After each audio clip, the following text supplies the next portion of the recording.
and welcome to episode 17 of Four Guys Talking Sports, the podcast. My name is Luke Lograno. I'm back. I'm Ryan Hicks. Back you better than ever, huh? I'm David Axel.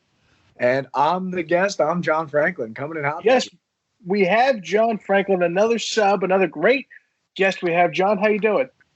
I'm hanging in there, man. I'm living on my own, and I ate an apple today. Keeping the doctor away. Absolutely. Absolutely. Well, welcome to Four Guys Talking Sports, the show where all four hosts have less criminal charges against them than Gritty. How are we doing today, John? Sure about that? So before we actually get into the news, I want to give a huge shout out to Island Golf's employee of the century, Christian Hetrick. My friend Christian actually wrote the story for the Philly Inquirer that got out about Gritty. Wow. Yeah, crazy, right? That's awesome. I didn't know that. Pretty sweet. Yep. Featured on the Colbert Show, got his own Twitter moment. Big congrats to Christian. Way to go, man. Super proud of you. Knew you could come all the way from fixing that spider on hole 16. Who knew you'd be here? Did he crack 5K followers with that? I think he had it before then. He's been doing this for a while. So it's usually the benchmark 5K. Yeah, no, but I texted him today, and he said he's peaked at 27 from a story about Grady punching a child. Wow. So if you thought of ways to peak, that's definitely one way to do it. Christian's actually not at 5K followers yet. He's only at 3.4 thousand. So someone go follow Christian. So he's almost there. Earned it. Well, he's earned it. Yeah. A little shameless plug. Nah, always down for a good shameless plug here at Four Guys Talking Sports. All right, ready to get into the news? Let's do it. All right, cool. Well, John, since you're here with us, let's start off with some news coming from the NFL. Eli Manning has decided to call a career. The two-time Super Bowl champion will hang him up after only starting 4 games this year and will finish his career with a plethora of Giants franchise records. One statistic folks have their eyes on, however, is Manning will finish his career with 117 wins and 117 losses, leaving him with a flat 500 record. John, you're the Giants fan here, so where do you think Eli stacks up in comparison to other Hall of Fame caliber quarterbacks of our generation? Of our generation or of all time? Of our generation, like the Big Bens, the Rodgers, the Mannings, the Bradys, the Breezes. Yeah. The Rivers he got picked over. I mean, I think that I still, bias aside, I do think Eli is still a Hall of Famer. I think the 500 record is not telltale of how good of a quarterback he was necessarily. I think that the Giants put together some really crappy teams around him in that time. Weren't necessarily great. Just one stat that I'm going to throw out there. There are 3 quarterbacks in the Hall of Fame that have under 500 records, 500 or worse. So they exist. And Eli is higher on all major statistical categories than them, including passing yards, touchdowns, and Super Bowl rings, which I think matters because he was important in those Super Bowl wins. Super Bowl MVPs, nonetheless. Super Bowl MVPs in those games. I think that tells a story in and of itself. I think he's earned the right to Canton, Ohio. I'm not saying he's as good as his brother Peyton, but he knew how to get the big games done better than his brother Peyton. And I stand by that, and that's why I think he's a Hall of Famer. If you look at the quarterback passing rating of Eli Manning and Peyton Manning in the postseason, it is exactly the same down to the second decimal point. Wow, did not know that. Yeah, it's pretty amazing. Pretty good at that. I mean, at the end of the day, here's the thing. Is he going to go to the Hall of Fame? Probably. And the 2 Super Bowls and the 2 Super Bowl MVPs are probably what's going to put him in there. But I think that 20, 30 years down the line, when people talk about this generation of football, they talk about Brady, Peyton, Breeze, Rodgers, Roethlisberger. I think those will always be the top 5 that this generation of football, the late 2000s, 2010s will be remembered by. I think people will say, don't forget about when Eli beat the Patriots twice, but that will be the end of where he's brought up in this conversation. But as far as for us, for people our age who have seen kind of that group of quarterbacks come through, I think he'll always be paired with Rivers. I think he'll always be a step below those 5. I disagree, and that's because he's the modern-day NFL Iron Man. He played and started in more games consecutively than any of those quarterbacks. Any of those quarterbacks that you listed. And I did break Peyton's record, yeah. That is very important considering what Big Ben has done in his career as far as injuries and the players that have been around him. The historically better front office and historically better teams in the time that Ben has played quarterback than Eli, and I think it's a disrespect to not consider him at least of the same caliber as Roethlisberger at that point. Okay, here's my question. What quarterback started the most games in the 70s? Or the 80s? Terry Bradshaw? Or the 90s? See? No, Like, cool. That's hard. cool. Eli played a lot of games, but he didn't do anything that... It's the ability to play for one franchise over the course of that span. He's the only... I think he might be the only player or second quarterback ever to start that many games consecutively for one franchise throughout his entire career to start and finish his career with that franchise.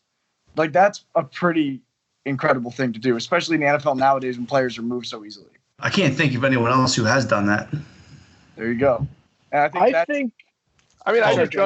just don't put did he start a lot of games? Yeah. Again, I think the claim to fame for him is the 2 Super Bowl wins. I think that's what's going to put him in the Hall of Fame. But I don't think that you can put him in that category with the other 5 as far as our generation of football is concerned. I just can't. There's no way that you can put him in a category with those other 5. I just can't. He will always be a second-tier quarterback. What about, like, how many Super Bowl wins does Ben have?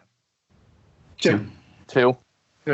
So what makes him so much better than what Eli was, besides record, maybe? Because this is the first Super Bowl in the last 15 years or 18 years that doesn't have Brady, Manning, or Roethlisberger in it. When you put their stats side by side, Roethlisberger only edges out Eli by like a little bit. He edges him out in most categories, but it's not by much. And Eli has the 2 Super Bowl MVPs that Ben doesn't have. And I think when it comes down to it, Eli is going to be a Hall of Famer. I think that's a lock. Do I think he's as good as the quarterbacks that we've been talking about? I don't. I don't think he's as good as Big Ben. Like I said, Big Ben has that edge in the little things. Those stats that you said, John, his ability to continue playing, his ability to stick with one team, the things that he did for the Giants that will get him in the Hall of Fame. Yeah. You don't get to be the best quarterback for the Giants ever and not make the Hall of Fame. Yeah. So, go ahead. Finish up. I don't talk about with the Hall of Fame is a lot of these guys that make the Hall of Fame too nowadays aren't necessarily the statistical anomalies. They've done like a great thing for the game or have been a great player in one instance. A lot of them, like Joe Namath, all right quarterback by all things considered, but the Super Bowl guarantee and the win gets that man in the Hall of Fame. If he loses that game, he's just like another mediocre quarterback. Like look at Don Larson in Major League Baseball. Guy has the perfect game in the World Series, under 500 career record. Plus, I think his ERA is like over 6, but he threw a perfect game in the World Series. He was a Yankee though, so I mean it's a little different circumstantially. I don't know. I think if you throw a perfect game in the World Series, it earns you some sort of right. So I think it's just doing a great thing, and I think Eli has done that great thing to get him in the Hall of Fame. I don't really see the motivation of everyone to line up and kiss Big Ben's ass though. Like, I mean, I'm not saying he's not a good quarterback, but like to put him in that top tier, like Ryan, that tier you laid out, how do you include Ben in that? You know what I mean? Ben's the bottom. I would agree. If there was one I was going to cut, it's Ben. But I just think the playoff, the amount of teams they've brought to the playoffs and that constant. I mean, they were a playoff.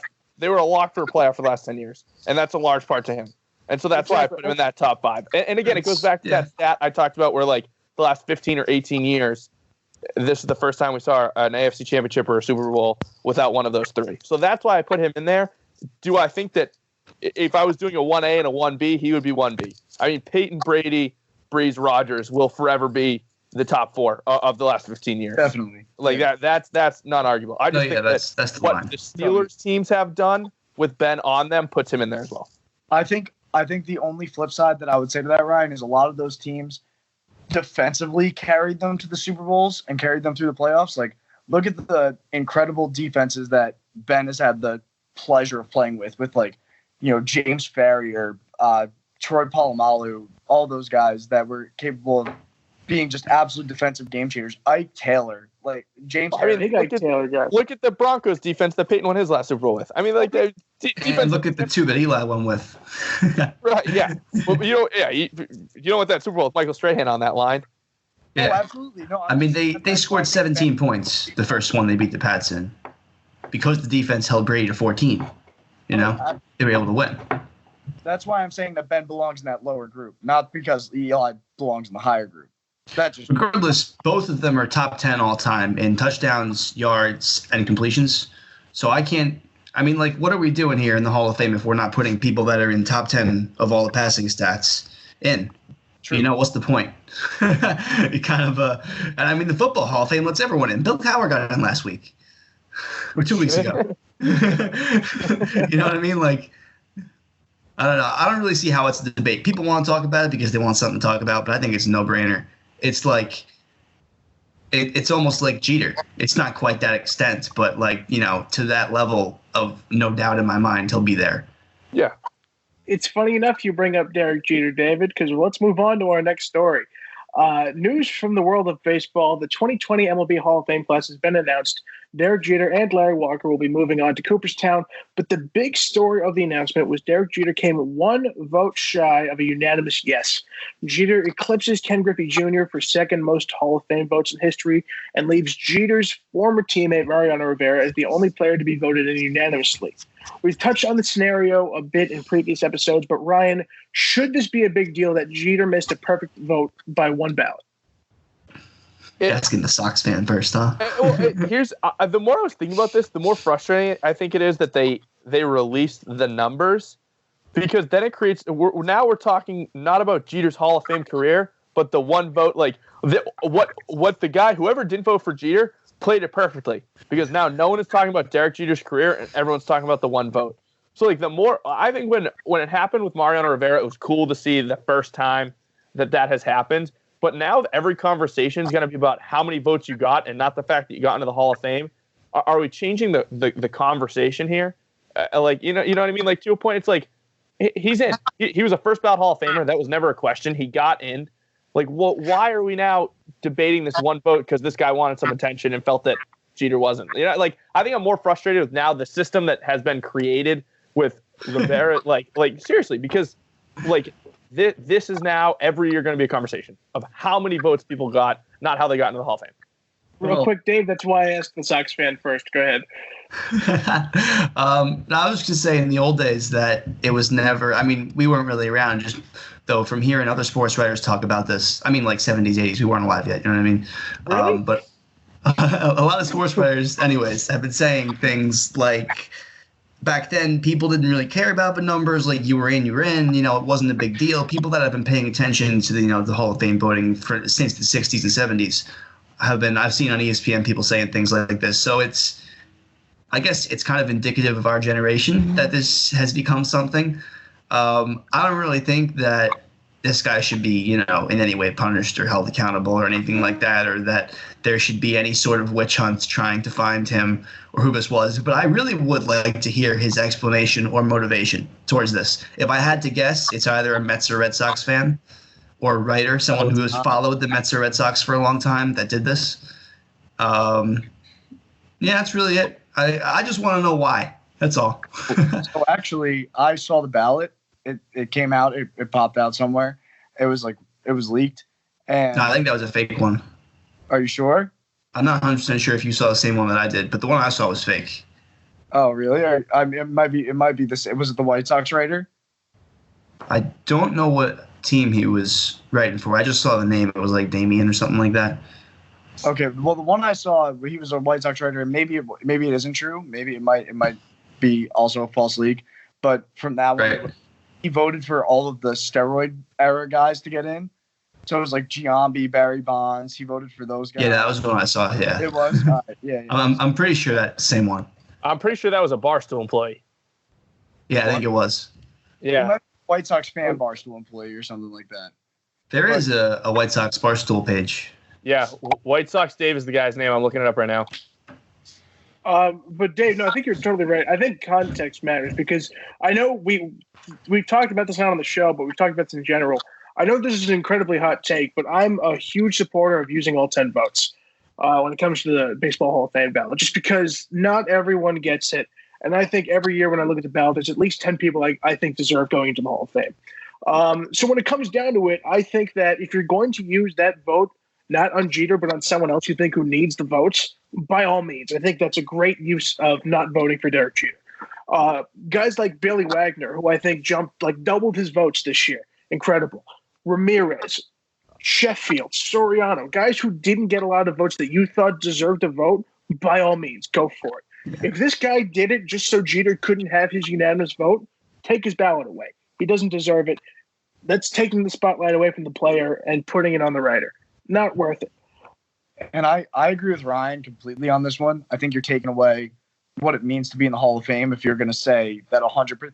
Like, yeah, Jeter's career was incredible, and he was the longest-standing shortstop, the captain of the Yankees, which is a historic franchise. Great. 99% of the votes is crazy, but it's going to get overlooked because one guy didn't vote for him, and that's ridiculous. I couldn't agree more with what Ryan was saying.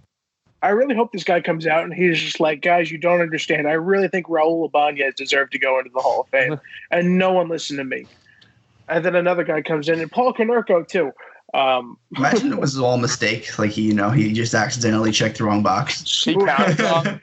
I thought it was a circle. I didn't know it was an X. I'm sorry. This poor guy's leg gets ruined. Oh my Lord. But I mean, like, looking at the ballot, I think there's really only 2 or 3 guys that I think would have deserved it.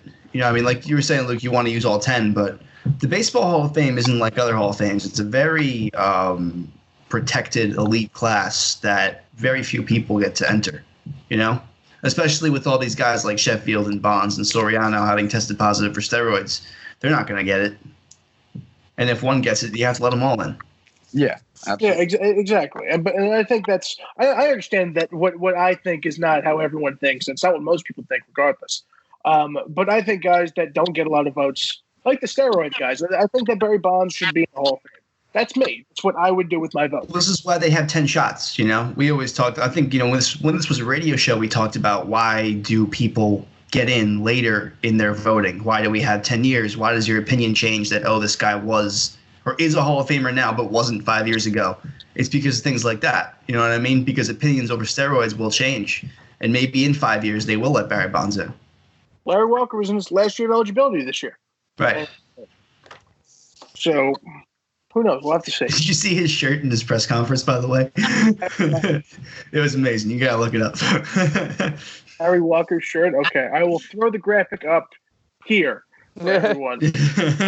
So all of you lovely folks at home on YouTube will get to see what exactly Larry Walker was wearing. So since our last show, Luis Rojas is the new manager of the New York Mets. After Four Guys Talking Sports episode 16, we learned that Carlos Beltran and the New York Mets mutually agreed to part ways in light of the Houston Astros scandal. Rojas is the son of former Expos manager Felipe Alou and was the Mets quality control coach and outfield instructor last season, after previously serving as their Double-A manager. David, it's been nothing short of a whirlwind the past few weeks in Queens. How do you think the Mets handled all this, and are you excited for Rosas to come on board? To start off, I could just tell Ryan's got to be so mad that it's January 23rd, and we're still talking about the Mets almost every week. No, just because of how much of a dumpster fire it's been. At this point, for me, it's slightly entertaining, but I hands to God, whatever you believe in, that when the cheating scandal first went down, I almost texted in our group, imagine if Beltran has to leave the Mets because of this. And then I saw so many tweets like, oh, players are immune, this will never happen. And I was like, I won't even bother getting everyone fired up. 2 weeks later, it popped up my phone, and I was like, I called it. I should have sent the text because I would have had it. So I will let you rant about the shit show that is your baseball organization. And mine's not much better. I'm the pot calling kettle black right now. Yeah, but the difference is that you won a World Series from this. The Mets had zero benefit and all of the detriment. Yeah, 100%. Yep. You know? Absolutely. With Beltran, honestly, I thought there was no way they were going to fire him when, like, in that scenario, especially, like we said, since the players are immune. But baseball knew what they were doing by naming him as the only player in that report. They could have put Altuve's name, Bregman's name, Reddick's name, Springer, Marisnik, McCann, Delino. You can go on. You could literally name every offensive player in the Astros because they all did the same amount of cheating with this system. But one name was in the report, and it was Carlos Beltran. But that's beside the point, you know. We don't have to yell about that. But looking forward, talking about Rojas, I think it was the right decision at this point because pitchers and catchers are reporting in about a week and a half right now, if I'm getting that date correct, and you need a manager. And this is a guy that knows the team from what I've been hearing in the New York media is that it's going to be a more analytical approach anyway from the Mets. So the manager really didn't really have much of a say, much of a push. He's kind of just the front man, a player rah-rah guy. And the players love him. I saw, Marcus Stroman was tweeting stuff about how much he loves this guy. I think really the reason they had to let Beltran go is because the players didn't trust him anymore. No, I don't know. I'm not inside the locker room. But that's at least the way I'm seeing it from where I'm sitting. I think we were really lucked out with Rojas, especially since, like you said, he's been in the organization. He coached Pete when he was in Double-A. Pete's going to be the face of this organization for years to come. He's got baseball in his blood. He's part of the Alou family. And it sucks to see Carlos go because just when you think the Mets might get back on track, it's right back to square one, just like it always is. Did you hear the story, by the way, of why his name is Rojas and not Alou? No, I haven't heard the story yet. So Rojas is Moises and Felipe's birth name. But when Felipe signed with, I think it was the Padres that he first played with, coming into the majors in the 70s or 80s, his handwriting was so bad that the scout misread Rojas for Alou. So they wrote him on the roster that way. And then his son, who played in the majors, took the name too. But now, our guy got stuck with Rojas. He just wanted to keep his birth name. Crazy. So, I actually didn't know the story until today. But he is fully son and full brother of Moises Alou, or son of Felipe. I was gonna say he's the half brother of Moises, and he's the full son. No, they're full brothers. You sure? Yeah, I'm almost Pretty positive he's the half brother. I'll have to double check, but yeah, we'll look into this. I can totally talk that in my ass. We're currently arguing about the blood status. Last name origins. So much dirty uses of our time. Dave, what do you see? Do you think Rojas is going to really have like a hands-off take things? Do you really think that he's going to play minimal to no role here, and then Brody's going to be taking care of everything? I think he will be playing a very similar, if not the exact same role that Aaron Boone plays with the Yankees right now. Because the Mets are a Yankees copycat system. It's what they've been doing since 1962. They're little brother, and they want to compete. They want to be the one that has the lights on them. John, as the Yankee fan, how does having Aaron Boone as your manager work? Give us some insight there. I mean, it's hard to say that I like Aaron Boone because he's been given the keys to a Ferrari with that team, so I really don't know what he would be capable of. Like, Girardi was a good manager. I think Girardi should still be managing this team. I think the team that he put together, I think it was 2011, made it to the playoffs with like Raul Ibanez, Eric Chavez, Lyle Overbay, all in the starting lineups and all ancient. And it's because he knows how to handle a bullpen. Like, Boone can't do any of that. As far as I have seen, like, it just seems like it's all numbers. It's all based on what Cashman wants him to do. And if he really had, two things hanging from his waist there, like if he really had balls, like that guy would be making decisions for himself and for the team, not what Cashman wants. And he doesn't do that.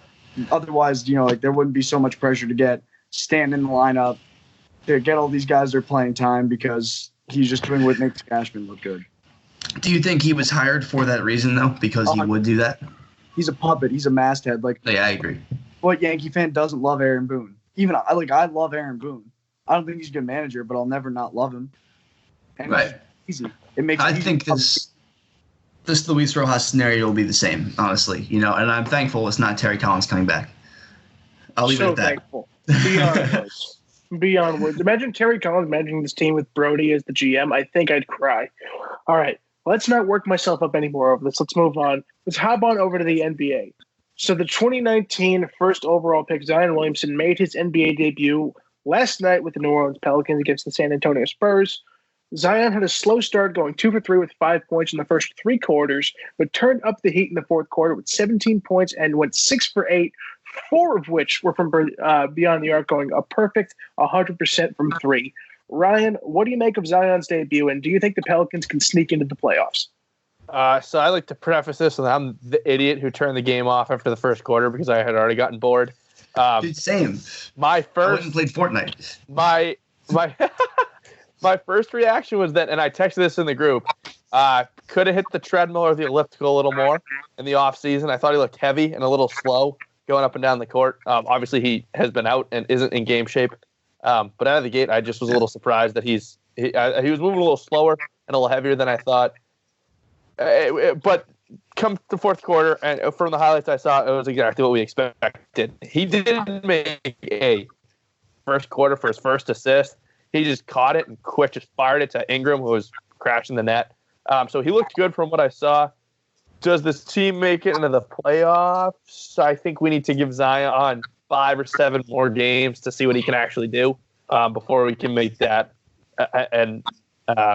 that judgment. I also want to see him without a restriction on it. So apparently he didn't have a minute restriction last night, but they were going to put him out in specific bursts. So it doesn't sound like the reins are completely off him yet. So I'd like to see them pull the reins off him, let him be able to play as much as possible in a full game, and see how they do with that for a week or so of games. And I think we'll have a better idea. But you got to look at the Lonzo, Ingram, Zion 3, who's pretty young and pretty good. Like that is a promising 3 that in 5 years we could be looking at being like, oh my God, how did these 3 end up together? But who knows? Anthony Davis. Yeah, seriously. I mean, that has the hype to in 3 to 5 years be a legit big 3 in the league. Yeah. It's literally because of him solely, because they only got number 1 pick because he basically sat out the year, and Lonzo and Ingram was the return for his trade. So, I mean, he literally handed the Pelicans those 3 players and then said, I don't want to play for you anymore. I want to go to LA and play with LeBron. Which is working out quite nicely for him. I'm not, that's a whole separate idea if we want to get into that. But, we're not the biggest NBA guys in the show. Yeah, I mean, I think that if they sneak into the playoffs as like a low seed, they get in by the skin of their teeth, and that's really it. I think, honestly, the team they played last night in the Spurs has a better chance of sneaking in because they're sitting in the 9 spot right now. And Popovich hasn't missed the playoffs in, I think, 22 years, I'm pretty sure. So as long as I've been alive, the Spurs have been in the playoffs. And I think that they're probably going to sneak in just because they're so fundamentally good at basketball. And down the stretch in March when teams have given up, like, I don't even know who's in the bottom of the West because I don't pay attention to West Coast basketball. But, you get a team probably like I can't even think of one. The Portland Trailblazers who are out of it, they're going to give up. And San Antonio will stack up some wins. There's no shot they make it anything higher than the 7th seed. There's just no way. This West top portion is just way too good for them to even make it. But I think they got a shot. And David, I know you're the big Zion fan here. I know you watched all of his games at Duke. You watched some of his highlights in high school. Mm-hmm. What this guy can do is incredible. He's a monster of a man, and you just imagine that he's going to take it to the rim, and he's just not going to be afraid to go in the paint and make it his paint. But then he just kind of looks around and realizes that everyone's flooding the paint, and he just drains a 3 like it's nobody's business. The fact that he hit 2 threes, that's the big thing, is that he has the shooting ability. Honestly, playing against or having your debut against a team like the Spurs is tough because they're the only team in the NBA that really commits to playing defense. The Raptors did last year too, which is why they won a championship, but they don't do that anymore. The Clippers are starting to because Kawhi wants to. So, I mean, it was a tough scenario, and he still put up, 17 in the 4th quarter alone? Yep. So it's but everyone's as big as him here, which is the difference. Like when you watched him play at Duke, you could tell who Zion Williamson was without ever seeing him before because he was just enormous, bigger than all of them. But now, those other guys down low, they're kind of around the same size as him. So it'll be interesting to see if he can still, get up over their heads like he did as quickly as he could against college and high school kids, Yeah, I think he's the third biggest person by weight in the NBA right now. At 285. He's listed at 285. I don't know how accurate that is, though. He looks a lot bigger. Like I'm saying, he's probably closer to 290. I'm telling you, how quick did I send that text in our group chat last night? Very early in the game. I said he looked heavy. He did. I expected, but But think about that. When he dropped 15, 20, and he's moving a little better, and that everything's healthy, he's gonna be flying in comparison to what he was last night. Here's a follow-up question for the group. Do you think there's enough time left in the season for him to, if he gets that healthy, to surpass John Grant as potential Rookie of the Year this year? Because I think not unless Jan gets hurt too. I think that's the only scenario. He is second in the Vegas odds, but that's not a testament to him. That's a testament to how bad the rest of the draft class is. Yeah, I can't even tell you who's in second. That before Zion. Of RJ Barrett, right? But like, is he though? No, Because I think that kid on Philadelphia.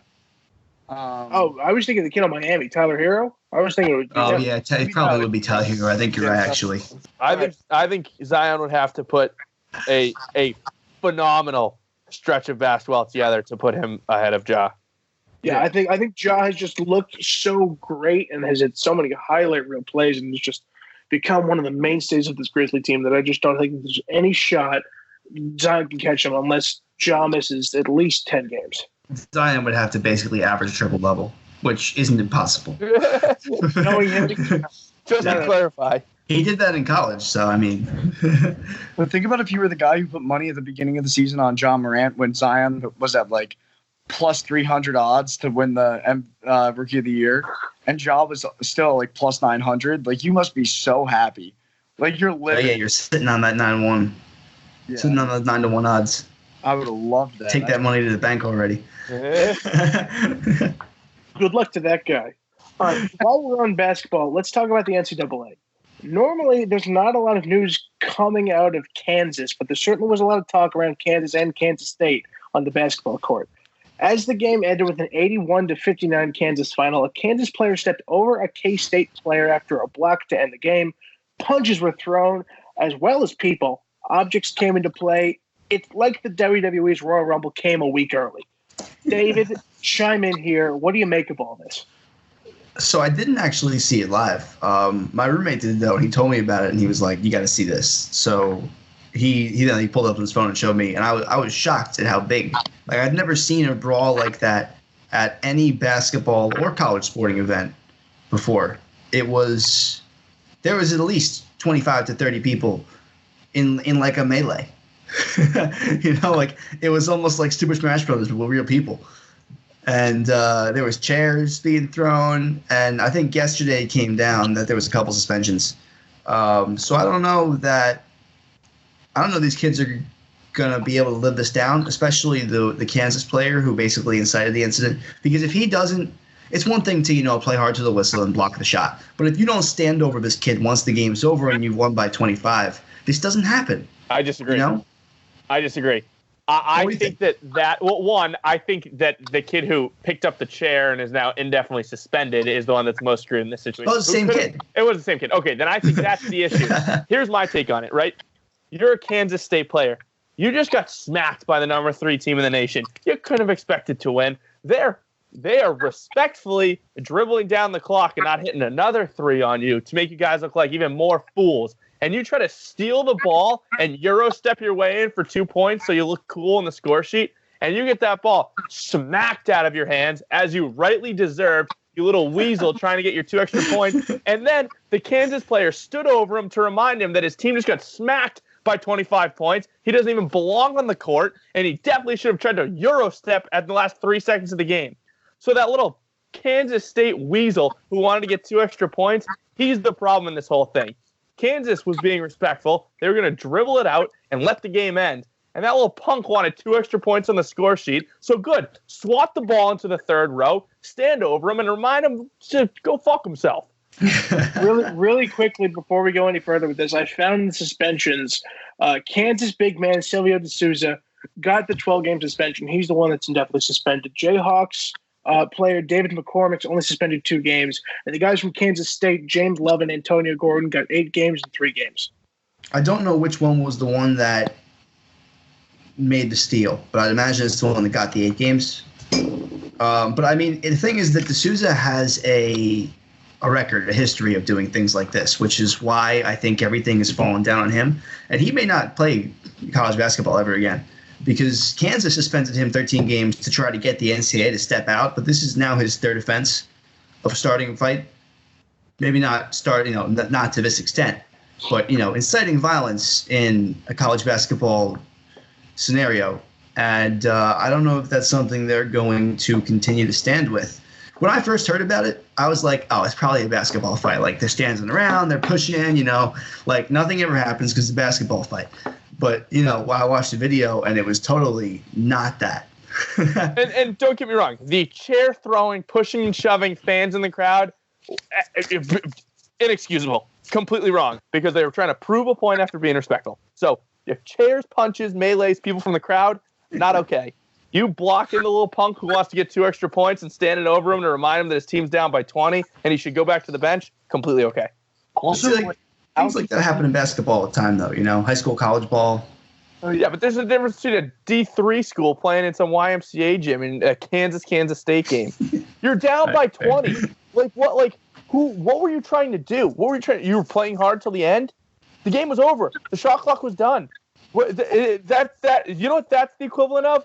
Someone, the other team's trying to kneel the ball, and someone jumping over and taking out the quarterback. That's that equivalent. The game's over. Attempts. It's done. You don't have a chance of winning. What did you gain with that 2 points? All the time with Shiano, they would literally run an anti-kneel play where the defensive tackle would try to throw the center into the quarterback and make him drop the ball. That's John. Did you have something you wanted to say? Yeah, all I wanted to say was just how convenient was it for that kid to think I need a chair right now.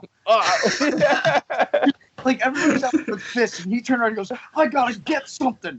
I gotta beat the shit out of people with a chair." And Bill Self is probably having a heart attack. It was probably his chair. He's probably devastated. The pictures on Twitter of the moment where it happened, where he has the chair over his head, and you can see everyone around him just freaking out. It is pure gold. Crazy though. It goes back to the age-old thing. You brought a knife to a gunfight, but everybody brought fists to a fist fight, and this guy grabbed a chair. He's the jackass. He's the one who screwed everybody. Or are they wrong for bringing fists to a chair fight? Picked up chair. It was just an absolute battle with metal folding chairs. You just see the water boy for Kansas State tapping people in the crowd. Excuse me, sir, can I just borrow this really quickly? I'll give it right back to you. Just run that way. Oh. I think Bill Self handled it the right way, though. He basically came out and said we can't be having things like this. And he's been around the game forever, very respected guy. And he did it right. Self for acknowledging there can't be chairs happening in a basketball game. Well, regardless of the chair. Kudos to Bill Self for knowing what you shouldn't do on a basketball court. Dribble good, chair bad. Bill Self for mayor. All right. Well, unfortunately, we don't have Lawrence here. So you're going to have to deal with boring old me. Let's move on to mailbag. So, ladies and gentlemen, welcome to mailbag. A couple cool questions we got here. So, first one, this one's going to make Ryan very happy. Brett Osatek wants to know what's everyone's favorite Eli moment, and he made sure to include that Ryan needs to answer as well. 2 days ago when he retired. Oh, that's tough. That's tough. That's what you get for asking that question, Brett. Favorite Eli moment. It's tough. It's not easy for most of us. John should have a relatively fun time with this question. Yeah, it's easy for me to pick Super Bowls or anything like that, but my real favorite Eli moment for me being a fan was my first Giants game ever as a fan going to the stadium was the day Eli made his first home start against the Atlanta Falcons. Came back and won the game. It's one of the coolest things that I ever got to experience. And many years later, I was a senior in high school, and I got to meet Eli face to face, and he signed a Giants helmet that I had on my mantle. It was just, if anybody's going to sign, this is Eli Manning. And I finally got the chance to meet him. And I told him the story that it was my first game, and his agent was moving people along pretty quick. And he took the time. He stopped his agent from moving me along and got to take a couple pictures, talk to me about the game and talk to me about my experience and thank me for being a fan. So Eli always has a special place in my heart. Really good guy. And that's my favorite moment ever. The Mannings are good people. The Mannings are very good people. I think my favorite Eli moment as a non-Giants fan was that moment in time where he looked like he pooped himself on the field and created that meme of him just scared to death as he's getting up. Not a great football moment, but as a meme aficionado and someone who likes to laugh, thank you, Eli, for that moment. So I'm trying to find a picture of the moment. I don't know why I can't find it, but it's definitely a picture I've seen a lot. And watching the game live, I believe it was the second Super Bowl that they won. They went to San Fran and won the NFC Championship game. Yeah. And on one play, he completed the pass, but he got hit pretty hard. and his face went in the dirt, and he ended up just standing up, and there was just this chunk of dirt on his helmet.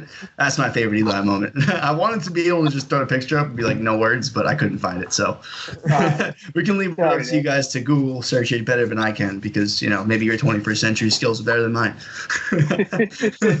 Could be. Who knows? All right. Tom Kamal wants to know, with all this controversy and news with the Mets, should they speed up Steve Cohen's control in the organization? Is that the... That's the new guy who's putting 80% of his money in. Okay, that's what I thought. Yes. Final answer. See, like, they should, but... It's not that easy, though. Right, it's not that easy. Not The Wilpons don't want it because basically they were like, the only way you can buy the team is if you give us money for 5 years, and then we'll give you control. And so he's like half in, half out. I forget that. They learned that from Madoff. Oh, yeah. So he's like half in, half out, and I don't know why how baseball is even letting this happen. If Cohen is having a say in what's going on, because he's not the official owner at this moment, and if he actually did step in and they started giving him, you know, managerial or executive actions or abilities, then baseball may have an issue with that, and they may come and cause a problem. Now, I don't think that they're going to want to mess with by far the richest owner they've ever had, but you never know. It's a very complex scenario. I think from his perspective, though, when it comes out that you hear the GM that's trying to hire a new manager is thinking about what you're thinking about and trying to impress you coming in, your first thought's got to be, well, this guy is not going to be my GM. Yeah, and I think in a perfect world, they would do it, but obviously there's a lot more going into it, like you guys are saying, that would make it impossible. When you live in a world of the Wilpons, there is no such thing as a perfect world, John. Never. At least it's not as bad as James Dolan. True. Could be worse. It always could be worse. It always could be worse. All right. Dan Acasella wants to know, as it approaches us very quickly, who do we think our favorite is for March Madness? I'll kick this one off. I was talking about this in the car with my brother and his friends the other day. I'm going to go with Gonzaga because for some reason, you never hear about Gonzaga until it's March Madness. And then all of a sudden, yeah, because they play in this tiny-ass conference. Yeah. No, they're number 2 in the country right now. There's never been like a fire at Gonzaga. There's never been like a famous politician to come out of Gonzaga. It's only basketball. It's the only thing they're tiny school, dude. Now there was somebody else famous that came from there at one point, I think. The guy with the mustache. There's a guy with a handlebar mustache that was famous that came out of Gonzaga. I want to meet that guy. You know, the pencil super thin mustache, really long hair. He was on the cover of NCAA Basketball 06. That's how famous he was. Gonzaga every year always has like 2 massive New Zealander guys, and they just go down low and they get all the rebounds and they beat up in that little conference. But when they get to the Elite Eight or the Final Four and have to face, you know, the best of the best in the real teams, they're not as athletic and they don't have the guard play. I think it's really what the championships come down to in college ball is the guard play, because the guard play can exponentially lift you. Yep. Big man play can only be stable and solid and consistent. It can't be exponential the way that your guard knocking down 6 threes can. Yep, and David, going off that point, that's why my favorite is Seton Hall. Quiet. So I was actually going to say that. Quiet, the most consistent team in basketball right now, pretty much taking over a very good Big East conference. And Miles Powell is the most disrespected player in the country right now. Absolutely. No doubt about it. And if you're going to take that guy, put him on the court in March Madness, he could shoot the lights out of the building. He can hold the ball. There's only ranked 10th in the nation right now, which is crazy to me. I think they should be much higher, at least maybe 6. And I think that Miles Powell is going to be the reason that they get to a national championship and potentially win it. He reminds me of Scottie Wilbekin when Florida went to the national championship all those years ago. That kid who was their point guard who didn't do anything in the league. But he was just a great point guard, senior, leader. Same thing as Miles Powell, has all the same intangibles. I think they got a really good shot to win it. Miles Powell, in my opinion, is the most talented player in the country. And I think he should be winning the Player of the Year. He probably won't, though, just because of the way the politics of it work. And the program hasn't been in a good place in the last 30 years. People look down on that small Catholic school in Jersey. That's why they're still ranked 10. Yep. And they haven't won a tournament game, even though they've been in the last 3 or 4. They've lost in the first round, all of them, right? Maybe they won 1. I'm pretty sure they lost in the first round the past couple of years. Yeah, I think they lost to Wofford last year. Definitely lost to Wofford last year, yeah, as a 7 seed. 7-10s are a toss-up. But yeah, Seton Hall I like a lot. It's way too early to tell, though, because they've just started conference play, and who knows what's going on. But that Big East and the Big Ten both look like some really good competitive conferences. Yep, agreed. I'm excited to see UConn go back to the Big East next year, too. Me too. I'm a St. John's fan at heart, so it's tough to, but also like really love seeing Seton Hall do well. I miss the old Big East. I really miss it. Me too. And I try to watch the new one, and it's okay. I enjoy it, but it's not the same. It's getting better. It's definitely getting better because Villanova's sticking around, and they're always good. So they added Butler and Xavier, which were nice additions. Yep, and Creighton's still there, who has been like in and out. They'll be fine. Not the same since Dougie McBuckets left a few years ago. Yeah, I was going to say that they really miss Dougie.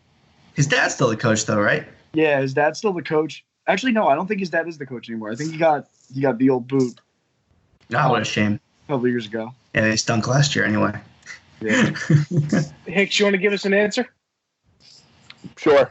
Yeah, them. I don't know. I want to lick at college basketball, so I have no idea. Well, I haven't either, Rob. But at least I gave an answer. I don't even think I can name 5 college basketball players right now. Say Michigan State. That's exactly in my head who I was thinking he would say. Duke. They lost a couple of games. Adversity helps you later on in the season. Duke's going to win it all. John's a big fan of adversity. Hit in the face of adversity. It's true. It's all tough. All right. No one ever knows. We got to stop pretending like we know.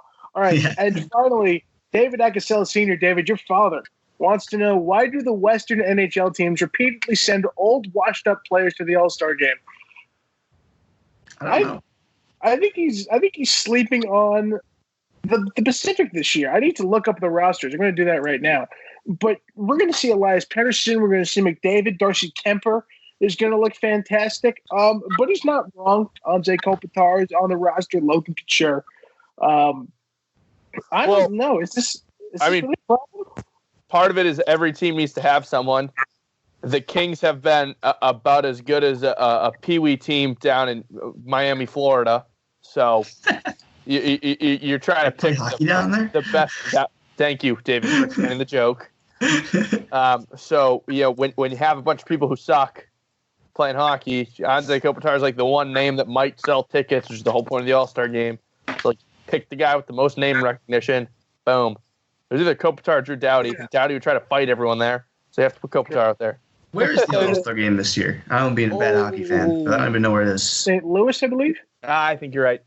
St. Louis. All right. The Pacific is sending notable old people for Uncle David. Marc-Andre Fleury, Logan Couture, Mark Giordano, I guess Jakob Silverberg. He's not exactly a spring chicken, and Kopitar. The Metro does look really young. The Metro, if he didn't get hurt, Korpisalo got named to the team. Barzal, Konechny, Gensel before he got hurt. There's a couple of young guys there. The Central sending Kane, who's not exactly Eric Stahl, as old as a dinosaur. Kane's not washed up, but Eric Stahl is pretty old, though. And everyone else is in the middle of the pack in the Central. Really, the Pacific is the only division sending out dinosaurs. I don't know. Yeah, I don't really know. The Pacific. Like Ryan said, when you're the LA Kings, who do you really have to send? I mean, even if you're looking at the Pacific, too, like the Sharks send Hurdle, relatively old team, right? Pacioretty from the Golden Knights, you probably could have found someone else from the Golden Knights to go. Kopitar's the only one on the Kings who's remotely relevant. Calgary has Kachuk, who's super young, and Giordano just popped out of the scene. Like, he was pretty consistent, but last year he kind of came out of nowhere and was in the hunt, right, for the Norris. Calgary has 3 people. Holy crap. Who's the third? The goalie, David Riddick. Oh, Riddick? Yeah. Yeah, okay. Yeah, okay. Maybe it's just my disdain for the Kings, but I feel like that's the weakest, link. They're the worst team. I mean, they're awful. They're absolutely atrocious. Yeah, again, you only had 2 options, Kopitar and Doughty. Doughty would have fought everyone. No. Let's get one thing straight here. Thank God for Anthony Duclair. Otherwise, the Senators would not have a soul to send. That was a nice little surprise, seeing Duclair on the list. Very nice to see Anthony Duclair getting He's playing really well. I'm so happy for him. He played for the Rangers for what, a half a season, Dave? Not even? Probably not even. He was in the Yandle trade. That's how we got rid of him. Yeah. We swapped him for Yandle because he was excited for him to play with Domi, and now he's having a career year. So God bless Anthony Duclair. All right, that does it for mailbag. So a bit trivia. of a tryst this week. So the judges' trivia question of the week has been postponed. We're pushing this question that we had for this week off to next week because I wanted Lawrence to be here for it. So I'm bringing the trivia question this week, and we have some stakes to go with it. Wait, just to be clear, is this the one that Lawrence felt was very difficult? So here's the deal. Lawrence has deemed this question so hard that he will cover the fees of Four Guys Talking Sports for the next 2 months if someone gets this question correct. So, John, you could be helping out the squad here. And an extra bonus point in there. If one of you guys gets the bonus portion, I will cover an extra month on top of that. So, and for those of you at home thinking, wait, there are fees to produce Four Guys Talking Sports? There are, and all 4 of our Venmos are open if you would like to Venmo us because you enjoy our programming so much. Donations are welcome. Always ad revenue, donations. Link below. Maybe drop it a quarter in a hat. Who knows? We're all for it. All right, let's get right to it. The category is sports betting. And the question is, I need you guys to give me the 2 teams involved in the game with the biggest point spread in NFL history, and bonus points if you can guess the spread. Wait a second. Start over. I need to do it again. So the question is, give me the matchup that had the biggest point spread in NFL history, and I will give you the extra bonus if you can tell me the spread. It was a regular season game? Correct. Can we get any hints? Were we alive? Yes. Okay. Well, there's a hint. Were the Patriots one of the teams? Nope. I thought for sure it would be one of that 16-0 games. Defensive. I'm gonna All right, so it has to be really explosive offense, which means it was probably either the Colts or the Packers. So yeah, my mindset right now is probably like Colts Texans or something because the Texans were so young and bad early in the 2000s.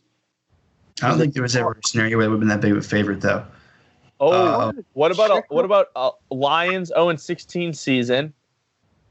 So Lions, like Brett Favre Packers existed then. Nope. So That's what I say. Colts. I'll give you a hint here. I'll find a hint. At the end of the season, one of these teams ended up in the Super Bowl. It's not much of a hint. We were alive for it, so. Yeah, but I mean, I've been alive for 23 Super Bowls, so. well, Which teams have been really, really good. a third of them had the Patriots, and the Patriots aren't one of the teams. So, Steelers, Dolphins. Incorrect. Okay, I'm going to look more into. I'm going to try and give you guys more hints if I can. All right, well, it's definitely not the Colts because Lawrence wouldn't have been that confident that he wouldn't get it. what about? Wait, I'm gonna reach back here. The Rams, like the early 2000s Rams, were like offensive juggernauts. They were. Show on turf. Yeah, so maybe it was like a Rams like Largest spread all time. I'll narrow it down for you. Last 10 years. last 10 years. Oh, that makes things a lot easier. Okay, it's 2020. Good math, Dave. Good start. The spread had to have been over 20. I'll give you that. Probably 21-24 would be my guess. Maybe the Browns were involved. It was the last 10 years. Maybe like Dave's doing a lot of thinking. Super Bowl. Browns Ravens. Incorrect. It's not the Chiefs. It's not the Pats, which means it's not the Broncos. Browns it's not Saints. It's not the Browns Saints is incorrect. It's got to be the Lions is more than 10 years ago. I like the Browns. Yes, I think the Browns are a team. Yeah. All right. Here, give it to me. Give me one game and give me a point spread. Ryan, start us off.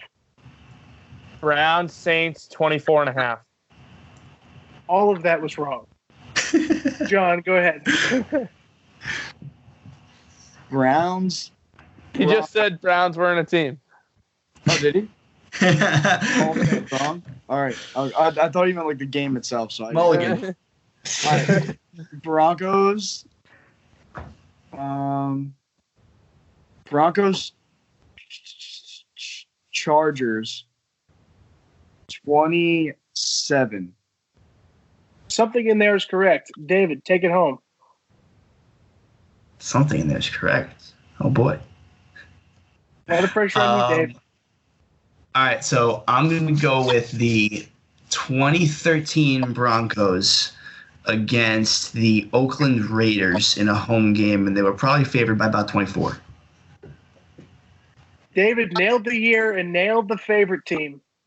The 2013 Broncos against the Jacksonville Jaguars in Week 2 were favored by 26.5. Did they cover?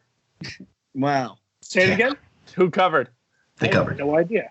The Broncos covered? I was too enamored by the question to even look at that, Ryan. Let me look in. Oh my God. Is that was Jaguars? the reason it was so high is because that was the game after Peyton came back from his surgery and threw 6 touchdowns in the first game of the year. That's right. So they were like, well, he's just back to normal. The Jaguars covered in a 35-19 loss. Oh, wow. There you go. Blaine Gabbert, the quarterback. Tell me Blaine Gabbert was that quarterback that year.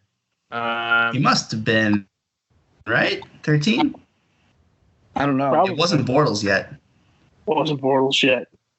All right. Well, you guys came kind of close. That was close. Not a bad effort, I'd say. But Lawrence and I get to keep our money, so until another trivia question. But that doesn't mean you listeners do. You listeners can donate your money still. Said at the top of the show, shameless plugs are never below us. So Ryan, you ever thought about getting the sales? Just drop that whole PT school thing you got going on. All right. Well, that's going to be all the time. It's true. John, thank you so much for joining us, man. We hope you had a great time. I did. Thanks for having me. It was a lot of fun. Hope to be back soon. Absolutely. We'd love to have you. And thank you all for listening at home. Be sure to like this video, subscribe to our channel. Be sure to follow us on Spotify and Apple Podcasts so you don't miss our next episode. For all of us here at Four Guys Talking Sports, my name is Luke Lagrena. Remember, you can donate. I'm Ryan Hicks. I'm David Axel. And I'm John Franklin. Ladies and gentlemen, give us your money, keep your money. We love having you regardless. We love having you. Be sure to tune in next time. We will see you then. Take care. Spay and neuter your pets. Oh.